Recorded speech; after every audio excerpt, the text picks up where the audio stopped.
Welcome to the Four Eyes podcast, brought to you by Young OD Connect. We give you a clear view into the new grad optometry world across Canada and the US. We are your hosts. I'm Dr. Deepan Kaur. And I'm Dr. Amrit Bilku. And today we have Dr. Dan Friederich, who is an optometrist practicing at Vision Care Consultants in St. Louis, Missouri. And on today's episode, Dan's going to be sharing some really helpful tidbits on how to boost your practice sales using private distributor products and building your Google reviews portfolio. Most of this information is more applicable to current private practice owners, but to be honest, a lot of this information is really helpful for independent or associate ODs as well, if you're looking to build your own reputation through Google reviews, or if you're looking to add any specialty services to the practice that you work at. So we're really excited to get into this episode. And so without further ado, let's get into the interview. So for our listeners who do not know who you are, can you tell us more about yourself? Yeah, so I'm Dr. Dan Friederich, and I practice in St. Louis, Missouri at a practice that we specialize in contact lenses and dry eye. We've been here a while. It's a successful practice, and we have lots of patients, and we have 4 doctors, and it's great. And then I also founded a company called Iganix, and we make the world's only 100% natural, chemical-free, certified organic dry eye drops as well. So that's a little bit about me. That's pretty cool too. I mean, actually, you kind of left out a bit of your other interesting journey, which obviously we looked up, but the Iganix was something that was super interesting. I know we're not discussing really in depth about Iganix today, but for our listeners, we'll definitely have that information in the episode description so that you guys can all look at it and learn more about the drops and get in contact with Dr. Friederich about it. But what kind of led you to even creating that, just as a side question? And do you promote it in your own practice then, like for your own patients? Oh, of course. Yeah, thank you. And thanks for getting into it a little deeper. Yeah, so it started 8 years ago, where my little son was, he's 8 now, but he was 6 months old, and he was laying there on his little table, and his eyes looked irritated. And I went to the cabinet to see what we had on hand that I could put in his eyes. And it was like realizing there was no drops that were like totally, truly clean as I saw fit. That's when I decided okay, this is something that, I can do. We can do this. Let's get to work. And then it was a really long journey from there. It's, not easy to do this, to make an eye drop. And it took 7 years, and there was lots of ups and downs, and wow, some, failures along the way, and some false launches and false starts along the way. But, I kept at it and found a great manufacturing partner and got it going. And we just launched in April of 2022. So it's been wow, congrats. Your anniversary. So yeah, thank you very much. Yeah. And it's going great. I was going to say, I can imagine the journey probably had a lot of tears too. Oh my God, dude. Us Canadians get our hands on it, or not yet? I'm working on that. Yeah. So I've done some samples up to Canada, but I have started the Health Canada application process to officially make it, so you guys can have it. We'll see you in another 7 years then. Probably. Yeah. Yeah. That's usually what happens with Health Canada. But Dan, let's actually transition into something that we wanted to talk about today, that Iganix is a private distributor, right? You're not a mass distribution company. And that's kind of what we're talking about today. So can you explain then what private label eye care products really are, and why is it important for you to consider, carrying those products within a practice rather than mass distribution products? Yeah, so a private label product is something that you're having made by typically one of the bigger manufacturers will be making it for you with a different label on it, and then it makes it so it's not available, elsewhere. It's exclusive. And then an independent product, which is what like Iganix is just something that's made by a company that's typically smaller and just hasn't gotten to a point where they could be distributing to bigger channels. And it's not available, it's something that you can't buy on Amazon, something that in our world, it would be, frames, contact lenses, all sorts of in-office products. And so to kind of unpack that answer to that question, in basically, yes, like you said, it's products that aren't available en masse. You can't get them. A patient can't pick up the frame and be like, oh, well, look, it's available here and it's half the cost. Or same with, contact lenses, same thing. It's something that can't be commoditized, and then it's just a race to the bottom with the price. And then it's just you're playing that game, and that's not enjoyable. Now, as far as why should somebody do it, it's a long answer. And so, the most basic first reason of why I or any private practice doctor or eye doctor should consider trying when they can, and oftentimes it's just not possible, right? But as much as you can, would be because you don't want to play the commoditization game. You don't want to have something that's essentially seen as a commodity where it's just uncomfortable. We've all been in, I don't know if we've all been in these situations, but it's not fun to have somebody ask me why I'm charging this much for a 6-pack of contact lenses, and then they can show me on their phone. I'm like, literally, that's less than I can buy it for. You can buy it for less than I can buy it for. And so it's not enjoyable. And then it just makes it, practicing can be a challenge, which, and then the other reason to consider carrying these kinds of things is because there can be an exclusivity to it, especially with a lot of the frames available these days, but also contact lenses. You can, make your practice have, higher quality, higher end, almost like luxury goods, like a boutique kind of a setup. And in turn, everybody wins because, the patient's getting something that's exclusive. Hey, you can't get these anywhere else. I can only get these from my doctor.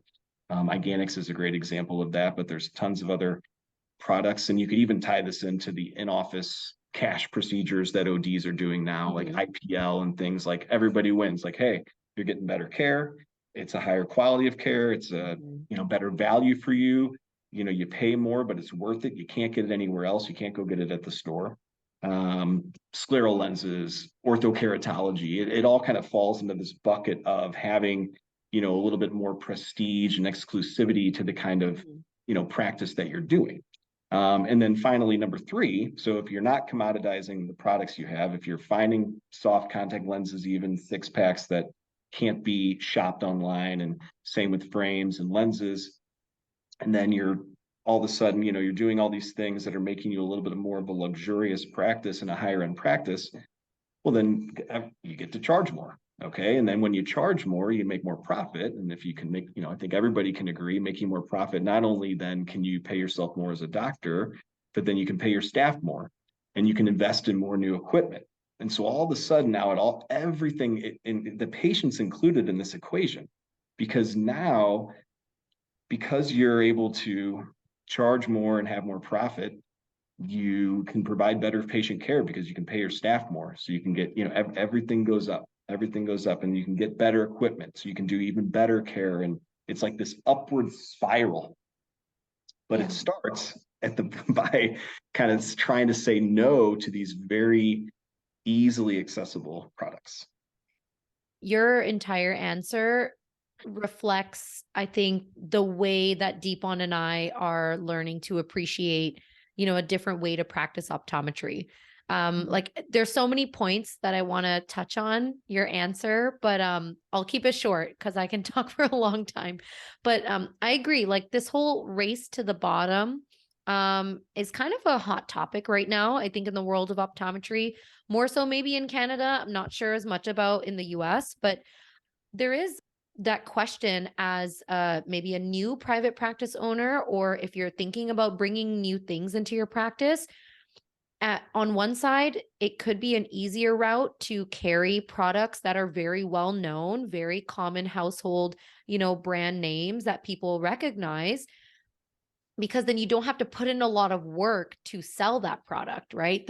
The image and the brand is already so well known that patients will come in and they'll want it. But then the hard part is it's so available everywhere that now you have to play the bargaining game, right?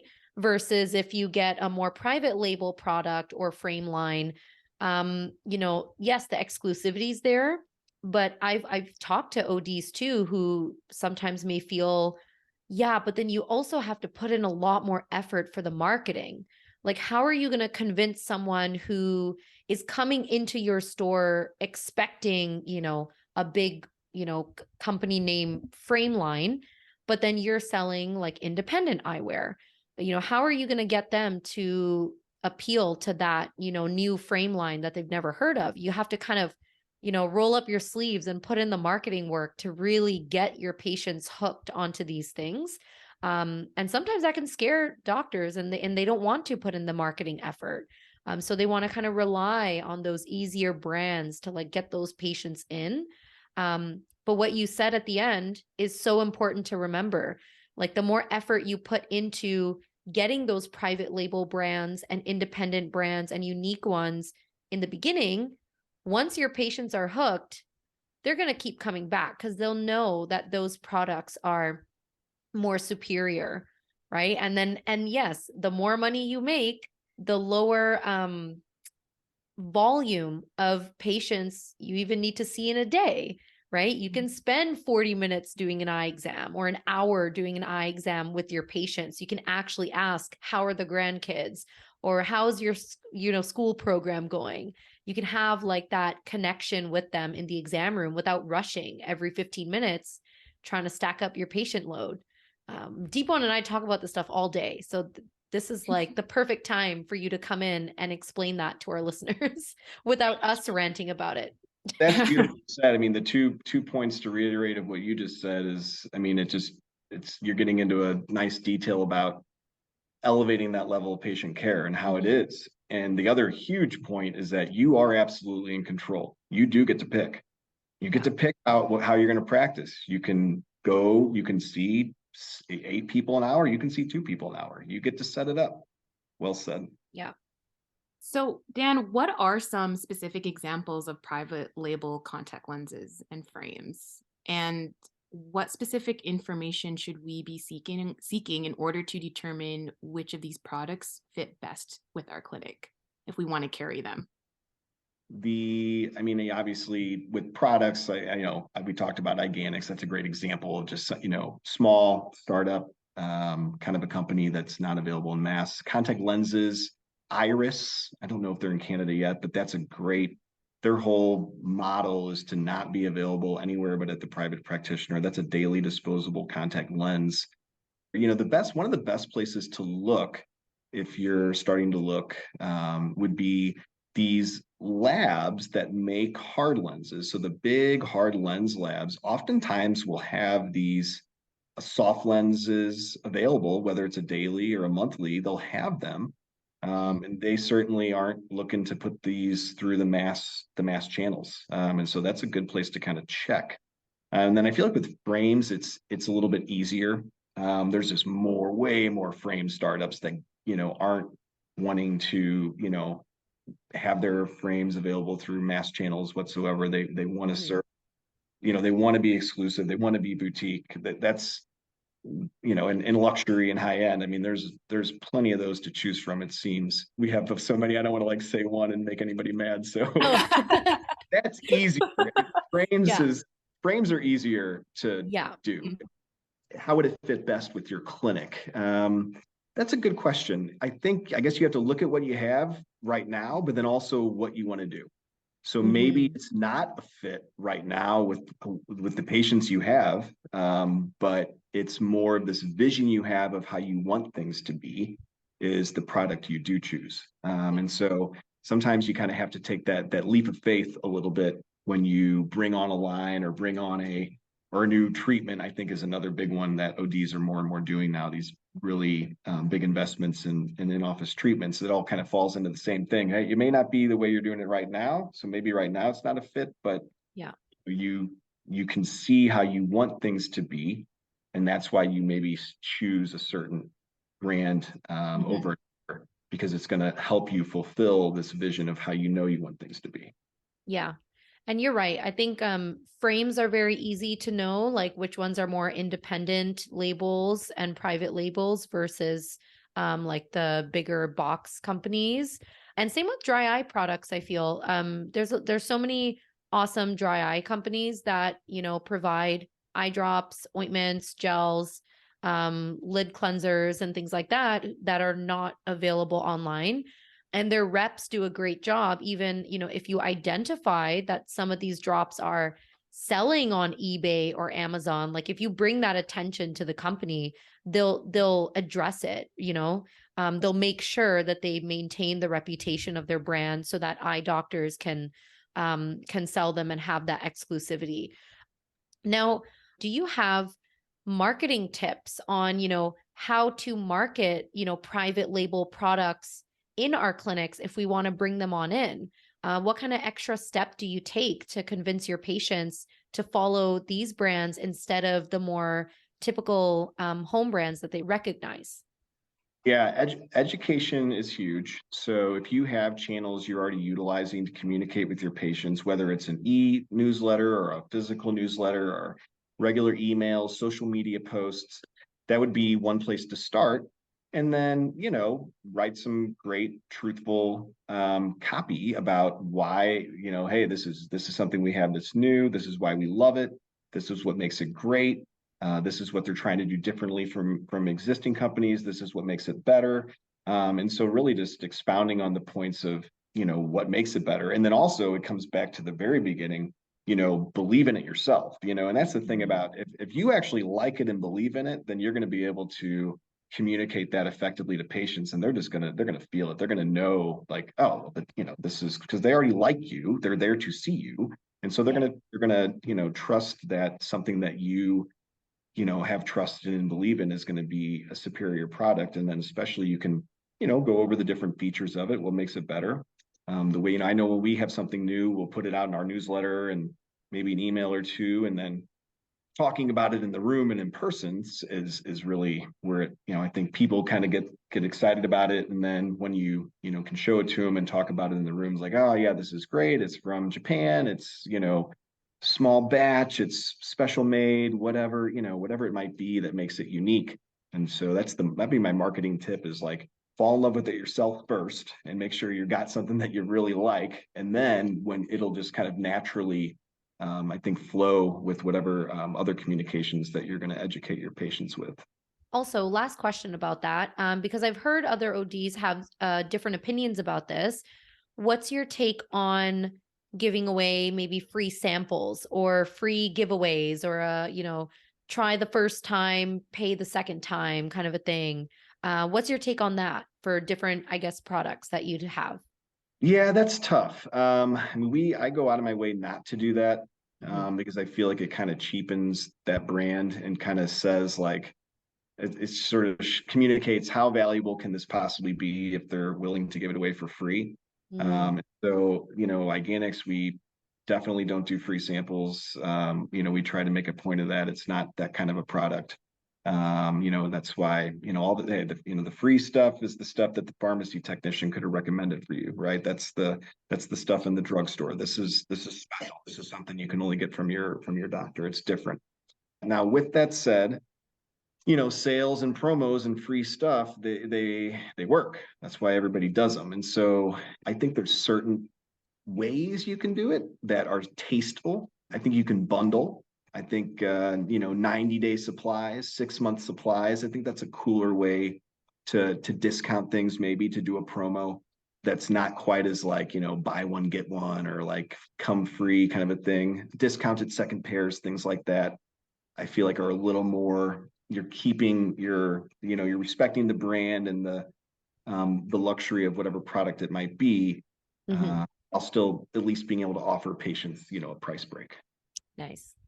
So Dan, we are going to switch gears a little bit and now start talking about Google reviews. So we all know how important Google reviews are when we're looking for or looking into purchasing new services or products. So what is your specific strategy for building Google reviews for optometry practices? Step one would be, you got to really love your staff and truly care for your staff. So that's the first thing you have to do. You have to have staff meetings, full staff meetings every couple of weeks, and you got to care for these people truly in your heart, and let them feel that and know that. And that's truly where it all starts, to get a bunch of good Google reviews. So don't worry, I'll get to the true secret of it all. How we have, we're approaching 1,300 5-star reviews right now. So don't worry, I'll get to the sauce here at the end. But you got to have the basics. Eat the base first, and then you got to build it. You don't just, there's not the trick doesn't work unless you have these first two steps. So you're saying the staff members give you the first 5-star Google reviews. You make them go online and say, best employer to work for, best awesome. Office, clean. No, that is not where I'm going with this. Yeah. So yeah, you want your staff and have your staff, we're getting back to that vision and that mission. Bring everybody in on that. That's not something you just do on your own. You want all hands on deck, to help you write a mission statement and talk about what we want to do here and why it's important. And that's really where it starts. And just to help, and maybe I should even say before step one, -1 is you got to know that yourself and remind yourself of that. You're lucky to get to do this. We get to help people. We get to serve people every day. And that's very fortunate. It's a privilege that we've earned. We've worked really hard to do it. And then we share that with our staff. Every day they get to make a difference in people's lives, and just sharing that with them and like reminding them of that often, of that mission, and letting them feel that and share that, and sharing all those wins and feel that. That's where it starts. I think to just kind of reminding everybody, hey, like, it sure beats being in a cubicle, right, and staring at a screen all day. Like, we get to heal humans. How awesome is that? So that's step one, is have a great, let your staff know you love them, get them in on the mission, let them know why we're here and what we're here to do, which is to help people and improve their lives through their vision. And so step two, then it gets harder. You have to create we thought you were ready to talk about it. I'm ready. I feel like there's going to be this is like a 10-step program or something. Okay. So step two is you have to show your patients all that care that you and your staff have for them. So you then have to, and that's running a full practice. So I'm not going to get into every little detail of all the ins and outs, but the basics of it are, like, you want to make it an experience. So from the time that patient walks in the door to the time they walk out, be detailed about exactly how you want it to go, review that with your staff frequently, and then let those patients feel how much you care about them. There's a great saying, and I don't know who said it, but it's great. It's, patients don't, care how much you know until they know how much you care. And that's kind of the basics of step two, is just really letting all that, all those things go well. You want them to have their expectations met. You have to do good clinically. You have to actually be good at what you're doing, right? You have to have your staff be friendly. You have to, have great service, great clinical care, make it an experience. And so finally, step three, the true secret, once you get those two things in place, it's asking. So it's about asking patients to give reviews, and really the best way to do that we've learned is to have an automatic system in place that is requesting for reviews from every single patient. Every single encounter, the patient gets a very convenient text where they can then just click, and it takes them right to Google so they can write that review. And so the true secret, after years, here's this little card, here's this, please leave it, we would do it all these different ways, but really the way that's worked the best is to have a system in place where the patient automatically is asked, how was your experience today? And that's when it just started to explode, where we started getting tons of them. So I think I've heard that too, where it's really the least amount of clicks to get to the review is when you're going to get the reviews from the patient. So yeah, if they get a text and they click one link and the review is already open, they've only had to click once. Yep. So more likely to do it rather than opening an email, scrolling down, clicking the star, then it opens a new web page. Like it's a lot of steps that I think people will kind of brush off. Do you think it's important to ask for that on the same day as well? Because I know there's some systems that will ask the next day and they'll be like, oh, how was your experience at your eye exam? But it's a whole day after. Do you think that kind of affects it as well? I do. Yeah. Research internally, has shown that the same day was much more effective. I think we have our set to try to send out like within an hour. Okay. Oh, yeah. Okay. So you've mentioned you've used various techniques and tried to, try out each way to see what gets the most reviews. Do you have a preference in mind or thoughts on what program or system that includes like automated emails and text messages that you would recommend for patients to try? Yeah, we use Weave. Yeah. Okay. And that's been the one that has worked the best, but I think part of it's going to depend. And so I don't know other ones, what other ones can do it as good as they do. And there certainly was an ironing out to get it to work just the way that we want it. But and depending on which EHR you're on, I think that matters too. But yeah, I would get granular into the details of whatever you're looking into and then, test it and be sure that it's going to be able to do it very conveniently, like just one click, like you said, that it does matter via a text. And Weave was the one that was able to meet that need for us.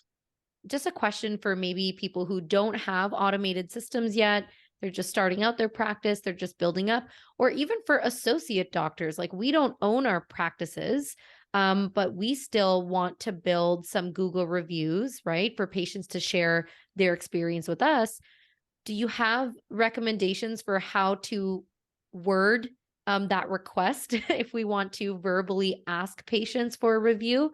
Yeah, that's a great question. Before we had the automation, I found the most effective way was patients who are right then and there happy. They've given you a compliment of some kind to let you know, like, oh, thank you so much. Like, wow, this play, they give you like, this is amazing, or someone who says that. That's a great place to kind of open the conversation and be like, I'm just starting out. Thank you so much. That's so nice. Would you be willing to write that in a Google review? It would really help me out. It would really be something that would mean a lot to me. And you could really help me tremendously because then, everybody could see, your experience here and just say something along those lines and kind of break that barrier and just do the ask. Like, they've already paid you this big compliment. And that's kind of, I think, a good in to do it verbally. So yeah, those are great tips. And then what's your advice on handling negative Google reviews? I'm sure you don't ever get them, Dan, but I've had those. Yeah, that's the first negative one was like, stop sending me those damn cards. I don't want to write a review. Yeah, negative reviews are tough, especially if you're starting out and you don't have that many, man. Those can hurt. I've had situations where I'll call the patient and swallow my pride and just be like, look, this is, and just ask them to, what can we do to change your mind? And, can you consider taking it down? If that's not possible, which oftentimes it's not, then you gotta write yourself a nice response. Which is another thing, respond to all of them. Yeah. I think you can craft out a really polite response that doesn't violate their HIPAA privacy rights. You can tell your whole side of the story without seeming like you're being too defensive and being like a baby about it. There's been a few where it's like, you're wanting to just like unleash, like don't do that. Yeah. Like let the hounds out, but you want to stay professional, rise above. You're talking to like the two most angry optometrists who have microphones and just vent publicly on this podcast about but anything. I think like what you're saying is important because I did read somewhere that a lot of people, when they're looking for a service, they'll look at the Google reviews, but mainly look at the negative reviews to see how it's handled and see what's the worst thing that can happen at this place. Yes. So I thought that was really important. Yeah, you got to respond to it, especially, saying, I guess, your side or whatever happened. But responding is really important because it just doesn't leave them, in the dust, basically. Yeah. I was going to add to that too. I think even for myself personally, I will still go to a business, a restaurant, anything, after reading the negative reviews when the owner of that place has responded to each of them, because most of the time a business responding to the negative review, in my mind, shows that one, the person probably never existed and never went there, because that's what the response will say. Like, oh, we don't have your name in our records, and, give us a call and let us rectify the situation, like confirm, then you kind of know they maybe have some spam negative replies. But then also some of them will say, we're so sorry for what you went through. Give us a call. Let us know what we can do to help. Let's talk it out. I mean, when you read those responses, yeah, you really get that human emotional side of the business. And so even then, you're kind of willing to forgive these other people for having negative experiences. You're just kind of like, oh, you did your best, let me go in and give you some business. So I think responding is huge. Yeah, I mean, our biggest responses we'll talk about them. I mean, we'll all get together and we'll talk about them, and we'll take a couple weeks to let things simmer down, and of course, try to reach out to the patient and go those avenues. And then when they don't work, that's when you're like, okay, let's see. Time to part ways. Yeah. That's actually a tough one too. I don't know if you have any advice for this, but it's very common that, especially optometry practices, they receive negative reviews where they strongly believe that it's another OD's practice, down the street, or, within the same region, posting like consistent negative reviews on their business page. Do you have any advice to someone who may suspect that another office is maybe posting negative reviews for competition? Like, how would you approach the office? Would you say anything? Would you ask a question? Do you have any advice in that situation? I've never heard of that. That's so sad to hear that would happen. I've heard that often, actually. Yeah, and I don't doubt it. I just, I would say, I mean, I guess I would try, these are huge companies, but I would report it to whatever platform it's on, just to, and just be totally transparent. Be like, look, I think this is a competitor that's posting these things. Can you please help me? That does not usually, getting in touch with a human within those platforms can be very challenging, but I would at least try that as a first. And then as far as, the response, you kind of talked about it like, hey, I don't have a record of you as a patient. You could maybe put that in the response. Like, we have reason to believe that you may even be. I've actually seen those before. I'm not going to lie. I read those too, where people will say, like, we have another account with your name or picture that have given negative reviews before. Oh, that's like, perfect. Please stop leaving. Like, they'll say that. Man, maybe this just happens in Toronto. We're savage people here. Yeah, I have to agree with Dan. I don't think I've ever seen that in the optometry. I haven't seen it. I've spoken to ODs who. I believe it can happen in Toronto. Yeah. You don't want to let someone who's that low take a whole lot of your energy away. Because you don't want to, that's just, you can't control it, right? You don't want to put a lot of energy or time into something that's out of your control. Just like, you know what? Okay, you keep doing that. It's going to get buried when I got 1,000 and you still have your 30. You know what I'm saying? Yeah.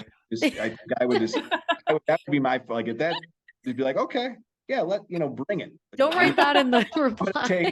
Bring it. I'm going to practice. Bring it, exclamation mark. Bring it. Yeah, dude, that should be your response. Bring it. Oh my gosh, can you imagine? If I ever saw this in like the Google reviews, I'd be like, okay, I'm definitely going to this place. There's a lot happening here. There's a lot of personality here. Oh man. Dan, this was an awesome conversation. I think we learned so much from you. And both of us are not well, not yet, private practice owners. We're still just independent ODs or associates. But even this information we feel like is so valuable and helps us to grow as practitioners and gives us more insight into being a business owner. And this information is obviously definitely helpful for private practice owners right now. Do you have any other tips on, private distribution, Google review portfolios, anything about private practice that you want to add to the end of your interview? Yeah, just to, I guess, tie it all together, it's all connected. If you go back to the, why carrying it, certain products and trying to kind of set up your, I guess I would just say as someone who's further along the journey than maybe some of your listeners, it's just realize that, you're in charge here, and you can set it up to be any way you want. And so, have your vision, get your staff in on it and then go for it. But yeah, that's all. And same to you. I appreciate the questions and the conversation. You guys are awesome. Yeah, I think for us too, it's really good to know this information to either mentally prepare for hopefully becoming a practice owner one day, but also a lot of associates now, because specialty optometry is definitely growing. And so a lot of associates have the opportunity to bring these new products or treatment, machines and technologies into established practices. And so if they use this information, like how to market for it, what sort of clientele is going to come through the door if we bring this in, and how much more money we can make compared to what we're using right now. This is all great information for even associates to just keep in the back of their minds if they want to add things to a practice and negotiate things. So yeah, it's all really helpful. Thanks. Yeah, and I would reiterate too that it's not, when you're talking about making more money, just remember that it's everybody, the patient wins too. Because when you have higher profits, again, better staff, better equipment, better experience, and then better patient care. So everyone rises up together. Thanks everyone for listening to Four Eyes, the podcast series brought to you by Young OD Connect. Be sure to subscribe and follow us on Instagram or YouTube at Four Eyes Optom for more content. We'll see you guys next time. Bye.